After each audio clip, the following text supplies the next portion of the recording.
الضيوف الكرام، أسعد الله أوقاتكم بكل الخير.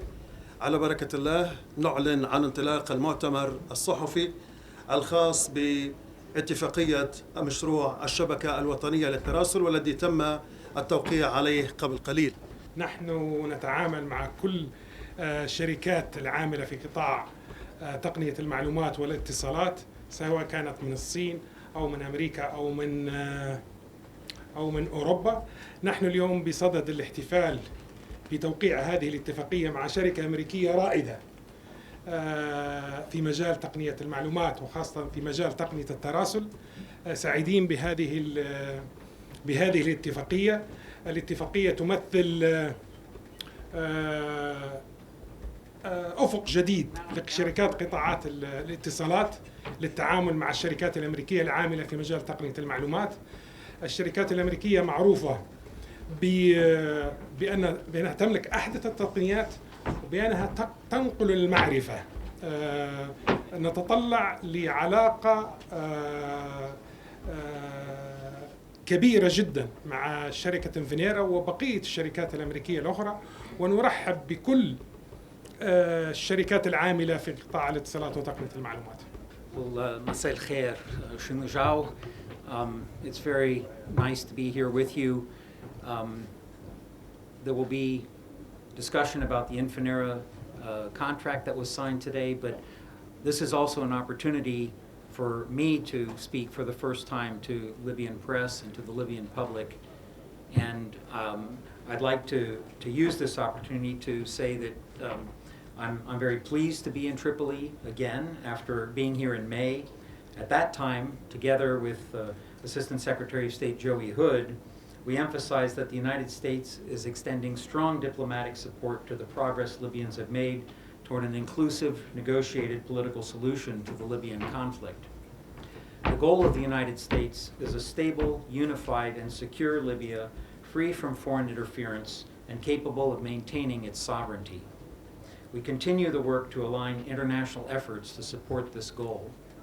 Is the translation working? Is it? Here I am, sir. Okay. I'm waiting for you to finish. Oh, well, why don't you go ahead? This Okay, will be thank too you. much then.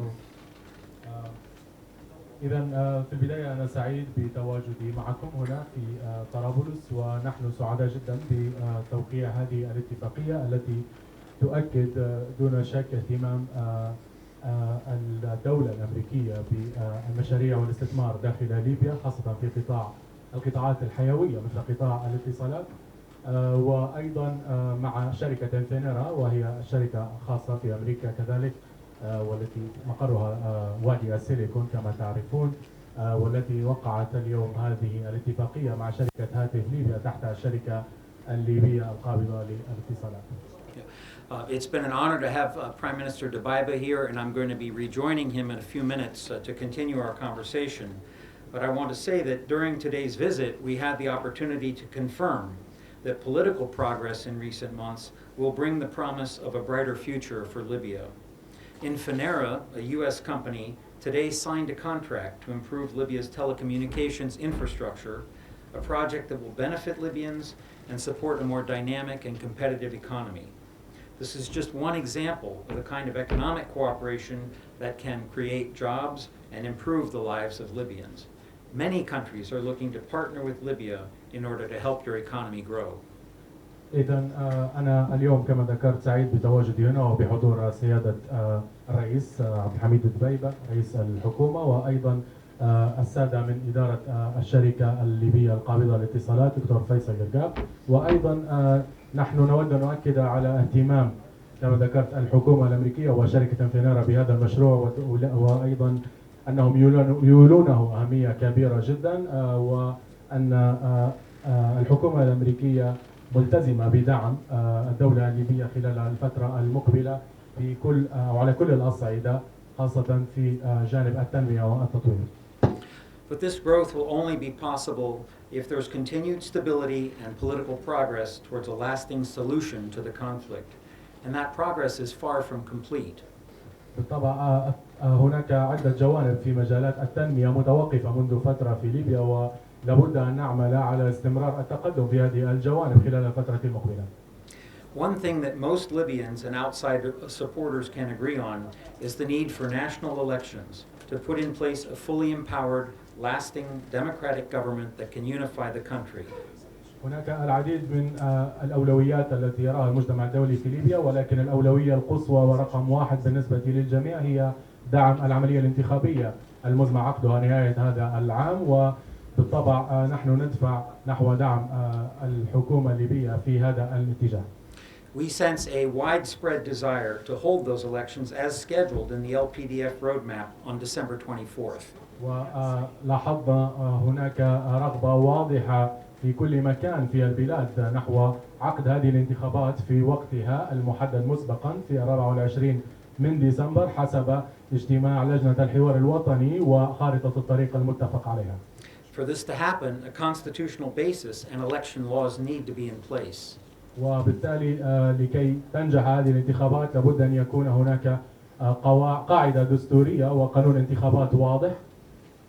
My main message during this visit is that the United States shares the desire for these elections to take place and supports all efforts to put the necessary legal and constitutional basis in place. ما أردت تأكيده بزيارتي هذه إلى طرابلس هي تأكيد رغبة الولايات المتحدة في دعم هذه الانتخابات والدفع نحوها بكل ما أمكن ونحو إرساء القاعدة الدستورية وقانون الانتخابات في أسرع وقت. We encourage all Libyan leaders to work together and make the necessary compromises on behalf of the Libyan people in order to meet public expectation of free and fair elections on December 24th. كذلك نحن ندعم وندفع القادة في ليبيا والمسؤولين نحو دعمهم بكل ما أوتوا من إمكانيات لهذه العملية الانتخابية ومحاولة تنسيق كل ما يلزم لكي يتم تجهيز القاعدة الدستورية وقانون الانتخابات في أسرع وقت ليتم عقد هذه العملية الانتخابية في الوقت المناسب. If time runs out, the failure to hold elections would be a severe disappointment to Libyans and threaten the important progress so far. إن قمنا بجعل الوقت ينفد منا بطريقة أو بأخرى فسنكون في وضع سيء جدا ولها من خيبة أمل للشعب الليبي في حالة حدوث ذلك، وبالتالي لابد أن نمنع هذا الجانب لأنه قد يجلب لنا عواقب وخيمة على المدى الطويل. It's not for us to say precisely how much time is left, and no one should create an artificial crisis by declaring arbitrary deadlines. ليس من الجيد التحدث عن الوقت الضيق الموجود أمامنا، ولكن علينا التعامل معه بأسرع وقت ممكن، وكما تعرفون بأن هناك وقتا قصيرا جدا فعلا في هذا الجانب، وعلينا التعامل بأسرع وقت مع هذا الموعد المحدد مسبقا. But clearly there must be agreement soon, within weeks, if there is to be a genuine election campaign and voters are to be able to engage in a meaningful electoral process by December 24th. لابد أن يكون هناك اتفاق بأسرع وقت فيما يتعلق بالإجراءات التحضيرية للانتخابات بأسرع وقت ممكن، خاصة كما ذكرنا القاعدة الدستورية وقانون الانتخابات، لأن ذلك هو الطريقة الوحيدة نحو اعتماد الأسس اللازمة للعملية الانتخابية في ديسمبر. I believe there's an Arabic proverb that can help me express this idea and see if this works. الوقت كالسيف إن لم تقطعه قطعك. Time is like a sword. If you don't cut it, it will cut you. أظن أن هناك مثلا باللغة العربية الفصحى سأحاول أن أتلوه عليكم بالعربية، وقام مساعدة السفير بذلك. الوقت كالسيف إن لم تقطعه قطعه. There are many obstacles that need to be resolved, but increasingly the differences are understood, and it is simply a matter of deciding who will compromise. بالطبع هناك عدة جوانب لابد أن نعمل عليها، والتحديات كبيرة، ولابد للجميع أن يقدم بعض التنازلات لأجل نجاح هذه العملية. The constitutional basis for elections and the electoral law, the passage of a budget for the functions and services that Libyans expect, in areas that include the electrical grid, salaries, financial liquidity, and the fight against COVID-19, and in ways that will benefit all parts of the country, west, east, and south. كما ذكرنا القاعدة الدستورية، قانون الانتخابات، كذلك الجوانب اعتماد الميزانية للحكومة التي من شأنها أن تسهل الكثير من العمل للحكومة في توزيع أو عفوا في توفير الخدمات للمواطنين وتطوير عدة قطاعات أبرزها التعامل مع الشبكة الكهربائية وقطاع الصحة، خاصة فيما يتعلق بالتعامل مع أزمة فيروس كورونا، وعدة جوانب أخرى تحتاج إلى الدعم والتطوير في الفترة المقبلة. Let me just finish by saying that many Libyan leaders have shared with me their willingness to embrace the necessary compromises and work towards the aspirations of the people for a stable, unified, and secure Libya, free from foreign interference, for the benefit of all Libyans. Those leaders will have our support and strong encouragement to finish the job. دعوني أؤكد في النهاية أنني على اطلاع على نوايا المسؤولين والقادة في ليبيا، نوايا خالصة نحو دعم هذه العملية الانتخابية وتقديم التنازلات اللازمة من أجل الاتفاق والوصول للتطلعات التي يصبو إليها الشعب الليبي، وأيضا لأجل تحسين جودة الحياة للمواطنين الليبيين. أيضا أود أن أقول أننا سندعمهم ونشجعهم في كل الجوانب التي بإمكاننا دعمهم فيها. So I know there may be questions about the Infinera project. In a moment, I'm going to have to rejoin the Prime Minister, so I could take a couple of questions now if we want to do it that way. أعرف أن هناك أسئلة بالطبع حول المشروع للسادة في شركة إنفينيرا، ولكن قبل ذلك بعد قليل علي أن أنضم لسيادة رئيس الحكومة لاجتماع معه، ولكن إن كانت لديكم أي أسئلة لي شخصيا فأنا هنا للرد عليها. Yeah, 2 questions. سؤالان فقط. So there, yeah, go ahead, sir. تفضل. تفضل. تفضل. Yeah. No, sure. Yeah.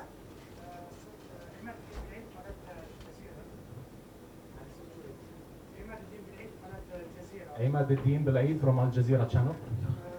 سألك زميلي عن مدى وجود قوات سورية مختصة في ليبيا وتأثيرها على التعاون الاقتصادي مستقبلا مع الولايات المتحدة، كيف ترى هذا؟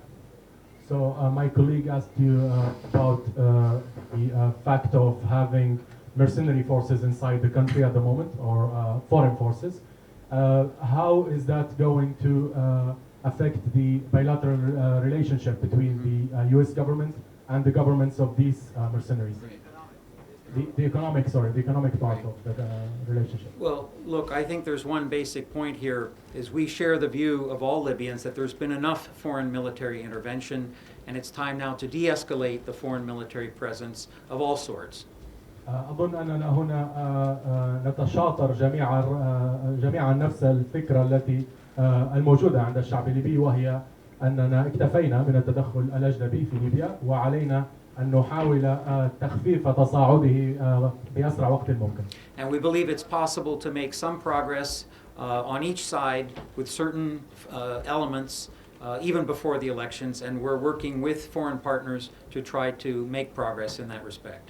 وأظن أننا قمنا ببعض التقدم المحرز في هذا الجانب، ولكن هناك جوانب أخرى لابد أن نعمل عليها بالتوازي وبخطوات حثيثة سنصل إلى ما نريد أن نصل إليه مع شركائنا الدوليين وشركائنا في ليبيا.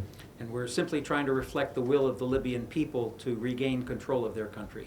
وبالطبع نحن نتشارك نفس الهم الذي يعني موجود لدى الشعب الليبي من أجل الحصول على أفضل وضع ممكن في هذه البلاد. هذا العقد يتعلق بالبنية التحتية. احنا حطينا أسعار المعدات، أسعار الخدمات. It's a rolling contract. إن تحتاج في كلفة النهائية نعرفها في نهاية المشروع إن شاء الله. تقديريا نتوقع أن تكون كلفة المشروع في حدود 30 مليون دولار في صورته النهائية، لكن نحن لا نعلم هل سنصل لهذا الرقم أو لا. من خلال تنفيذ المشروع بمراحله الأربعة سنتعرف على القيمة النهائية للمشروع. هاتف ليبيا تملك بإضافة لهذا المشروع كثير من المعدات الأخرى في منظومات أخرى، سواء كانت منظومات ناقلة أو منظومات اتصالات محلية. نحن نوفر الخدمة الطاقة البديلة في كل مواقعنا. مواقع هذا المشروع لن تكون استثناء، ستكون من ضمن المواقع اللي ستوفر لها طاقة بديلة للتغلب على الانقطاعات الكهربائية تصل إلى 12 ساعة. مدة تنفيذ العقد هي 18 شهر من فتح الاعتماد الأول للمشروع. زي ما قلت لك المشروع يتكون من 4 مراحل. الأربع مراحل هذه فيها معدات تحتاج إلى الضبط بشكل معين. المعدات اللي حنستخدمها بين طرابلس ومصراتة مش زي المعدات اللي حنستخدمها بين مثلا مصراتة وسرت. هذا كله يتحدد بعد التنفيذ بفواتير تقدمها الشركة المنفذة لشركة هاتف ليبيا. القيمة الإجمالية للمشروع، زميلك سأل ما هي القيمة الإجمالية المتوقعة للمشروع في صورته النهائية. قلت لك أنا يعني قد تكون في حدود 30 مليون دولار، لكن لن نعرف القيمة الإجمالية إلا بعد تنفيذ المشروع.